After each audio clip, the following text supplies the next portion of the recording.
Thank you, Lord, for every little thing. Yeah. Thank you, Lord, for what you make me safe. Yeah. Thank you, Lord. Thank you, Lord. C'est une mélodie d'action de grâce, de remerciement à l'Éternel. Nous devons toujours remercier notre Dieu créateur, notre Père, et celui qui parle toujours en notre faveur. Je bénis tous ceux qui sont avec nous et ceux qui auront l'occasion d'écouter ce message plus tard. C'est selon la volonté de Dieu et je crois que ces messages sont en train de réveiller plusieurs prophètes, plusieurs messagers, permettent aux uns et aux autres de pouvoir recadrer leur message et surtout savoir quand ils parlent de la part de Dieu et quand ils parlent de leur propre part. Parcourir les Écritures afin d'avoir une meilleure analyse et une compréhension des Écritures. Merci Seigneur pour ce que tu fais pour nous. Merci pour ce que tu fais maintenant même.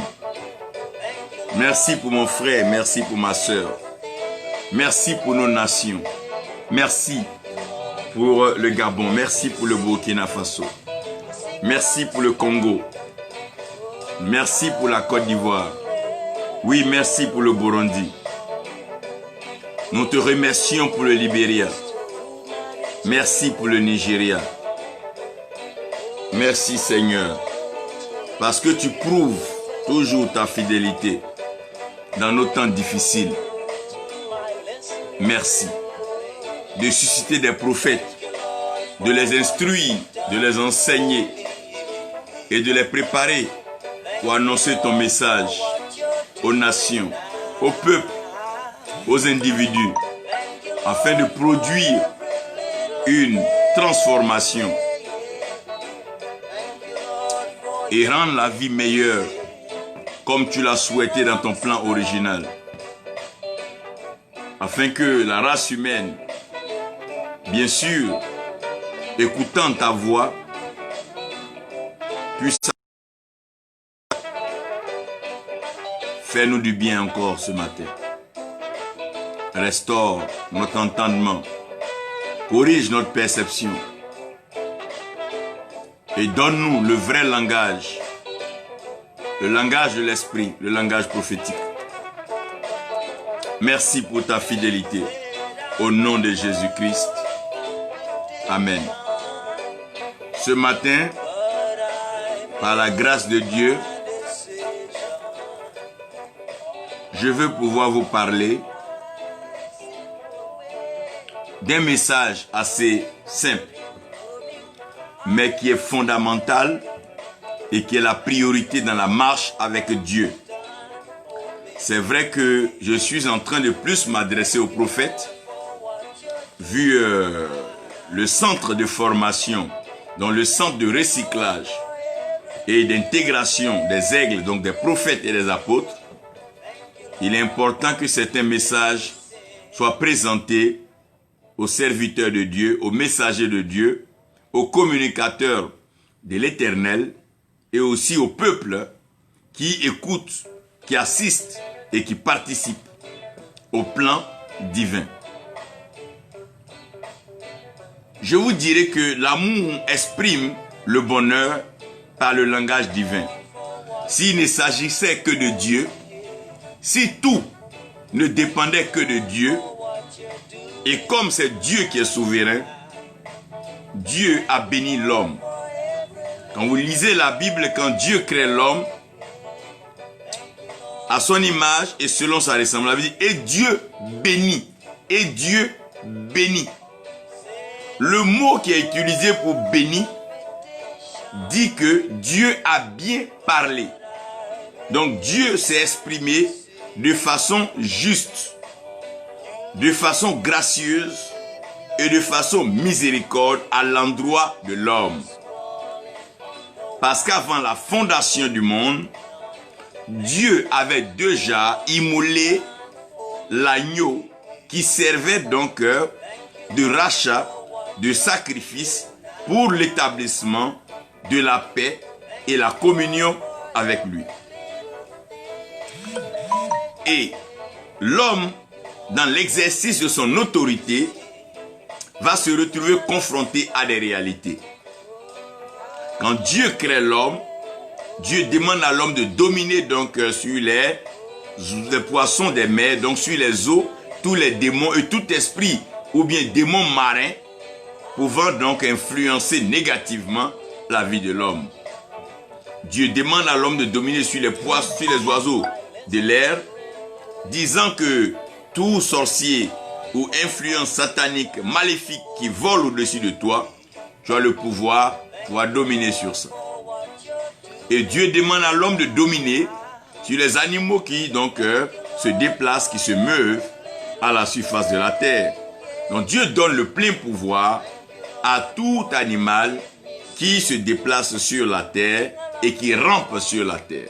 Donc les reptiles et tout ce que vous pouvez connaître, les quadrupèdes et autres. Mais dans la préoccupation fondamentale de l'homme, c'est que la vie est faite de questions et de réponses. Si tu poses la bonne question à la mauvaise personne, tu auras la mauvaise réponse. Ou bien si tu poses la mauvaise question à la bonne personne, tu auras la bonne erreur.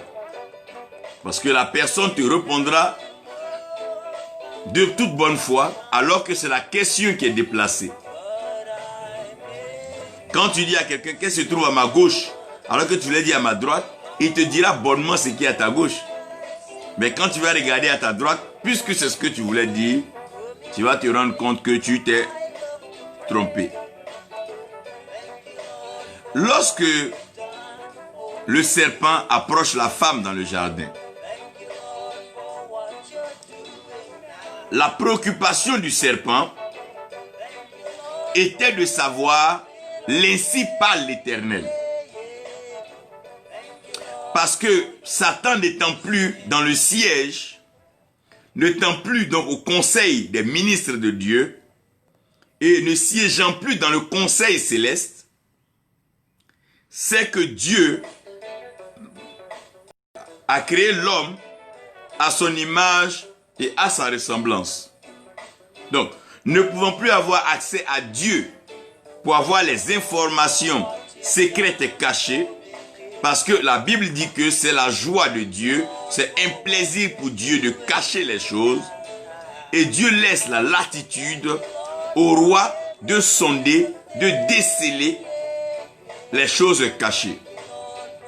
Donc Dieu maintenant, en tant que roi, vient établir un conseil des rois, et lui, en tant que le roi des rois, il cache des choses, et les autres rois s'exercent à trouver ce qui est caché, et ça devient un jeu, une communion, un partage, donc dans le collège royal.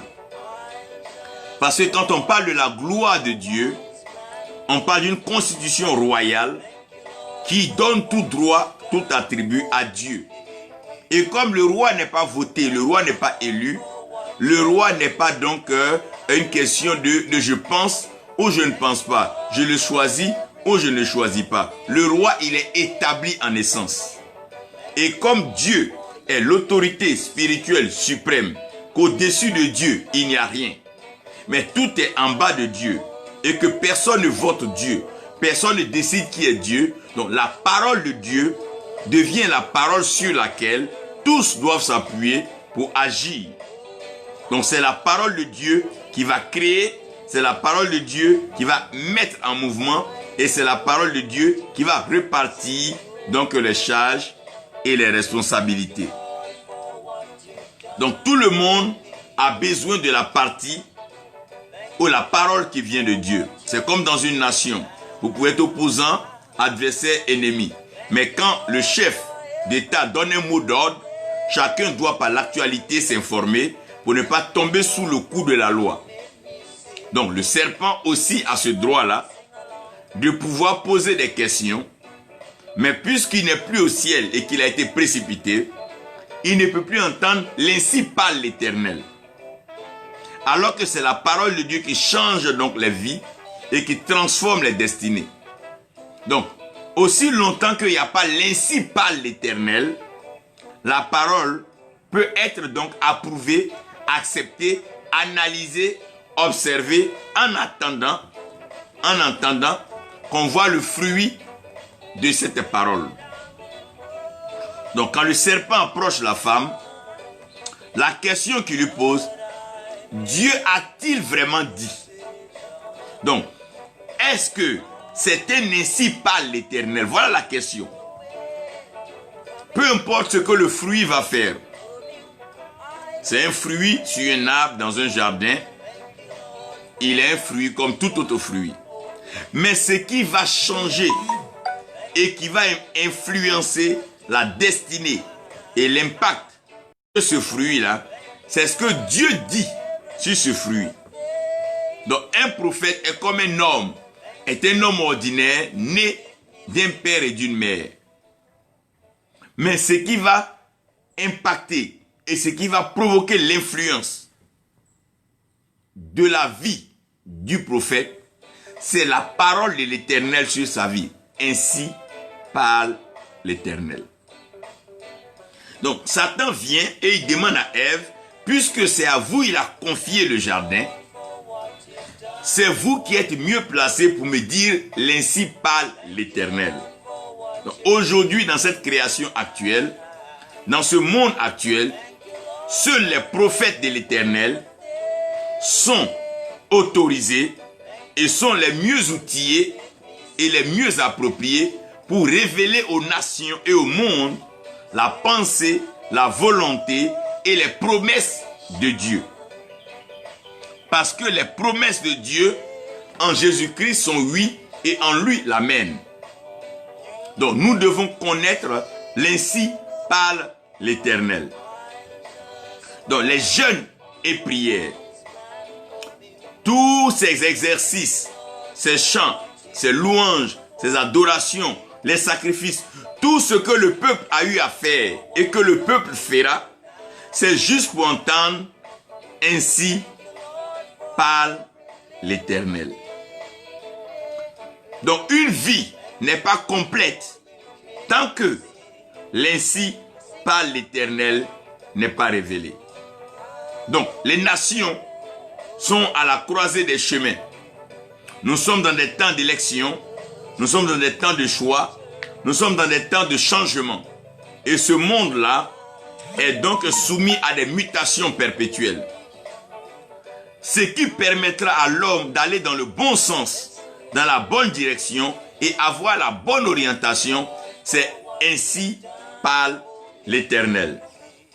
N'oubliez pas que Satan, dont Lucifer a été précipité, s'est constitué en opposant de la parole de Dieu. C'est vrai qu'il ne peut pas empêcher Dieu de parler, mais il doit mettre tout en œuvre pour ne pas que la parole de Dieu soit perçue et appliquée comme elle est dite. Il devient donc le père du mensonge, parce que le mensonge s'oppose à la vérité, mais le mensonge n'empêche pas la vérité d'être dite. Il devient l'accusateur des frères, donc il les pousse à mal agir et il vient les accuser. Et c'est celui qui est venu pour piller, parce que l'ainsi parle l'Éternel regorge des trésors, des richesses et des bénédictions. Il doit donc engager l'humanité dans un programme, un plan, un projet de destruction, après quoi il pourra maintenant piller volontairement, égorger et tuer. Lorsque nous prions, lorsque nous retirons sur la montagne, quand nous allons dans le désert, tout ce que nous faisons en tant qu'enfants de Dieu, c'est pour entendre ainsi parle l'Éternel. Genèse 1, verset 26, Dieu dit, donc ainsi parle l'Éternel. C'est pas un homme, pas intimidé par quelqu'un. Dieu parle sans complexe et il dit ce qu'il dit comme il le sent et il le pense parce qu'il va faire ce qu'il dit. Il dit donc, faisons l'homme à notre image, selon notre ressemblance, afin que l'homme domine. Et quand Dieu bénit l'homme, il dit à l'homme, sois fécond, multiplie-toi, remplis la terre, assujettis-la et domine-la. Ça, c'est la bénédiction que Dieu accorde à l'homme. Ézéchiel 37, verset 12. Je saute un peu l'espace des ossements desséchés que vous connaissez, mais je vous envoie ici Ézéchiel 37, verset 12 au verset 15. Ici, nous allons prendre une information capitale qui va nous aider à avancer dans notre marche avec le Seigneur. 37, verset 12, et prophétise donc. Prophétise donc. Dans Joël, la Bible dit qu'il répandra son esprit sur toute chair. Les fils et les filles prophétiseront. Donc, c'est un devoir, c'est une mission, c'est une responsabilité pour tout prophète de prophétiser. Mais ici, l'Éternel va ordonner le prophétique. Il dira à Ézéchiel, prophétise donc et dis-leur, ainsi parle le Seigneur, l'Éternel. Voici, j'ouvrirai vos sépulcres. Je vous ferai sortir de vos sépulcres. Ô mon peuple, je vous ramènerai dans le pays d'Israël. Et vous saurez que je suis l'Éternel lorsque j'ouvrirai vos sépulcres et que je vous ferai sortir de vos sépulcres. Ô mon peuple, je mettrai mon esprit en vous et vous vivrez. Je vous rétablirai dans votre pays et vous saurez que moi, l'Éternel, j'ai parlé et agi, dit l'Éternel. La parole de l'Éternel me fut adressée en ces mots. Parole de l'Éternel. Père céleste, tu as l'autorité spirituelle suprême. Tu règnes dans les cieux et sur la terre, tu accomplis ta volonté. Viens maintenant et fais-nous du bien, inspire-nous, conduis-nous, restaure-nous pleinement dans ce que tu veux nous enseigner aujourd'hui. Au nom de Jésus. Merci Seigneur. Je veux que vous sachiez que quand Dieu crée l'homme, Dieu va permettre donc 4 lignes de niveau sur la tête de l'homme qui vont nous présenter 7 trous ou 7 ouvertures qui seront donc représentées sur le chandelier pour nous ramener à comprendre que l'écriture est scellée 7 fois. Et les 7 ouvertures donc sont nos 2 yeux, nos 2 oreilles, nos 2 narines et notre bouche. Donc quand vous regardez bien les 2 yeux, les 2 oreilles, donc les narines et la bouche, nous avons bien 7 ouvertures. Et l'homme par essence est habitué à donc observer. Parce que l'homme vit par ce qu'il voit. L'homme choisit ce qu'il voit. L'homme touche ce qu'il voit.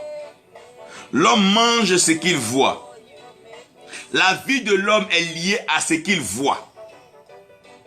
C'est pour ça que quand l'homme te voit, il te juge selon ce qu'il voit. C'est pour ça que la Bible dit que vous les hommes, vous regardez à l'apparence. En d'autres termes, vous jugez selon l'apparence. C'est dû aussi au fait que les yeux de l'homme lui donnent plus de garantie que ses oreilles. Parce qu'il y a un menteur. Mais les yeux te permettent de voir ce qui est devant toi.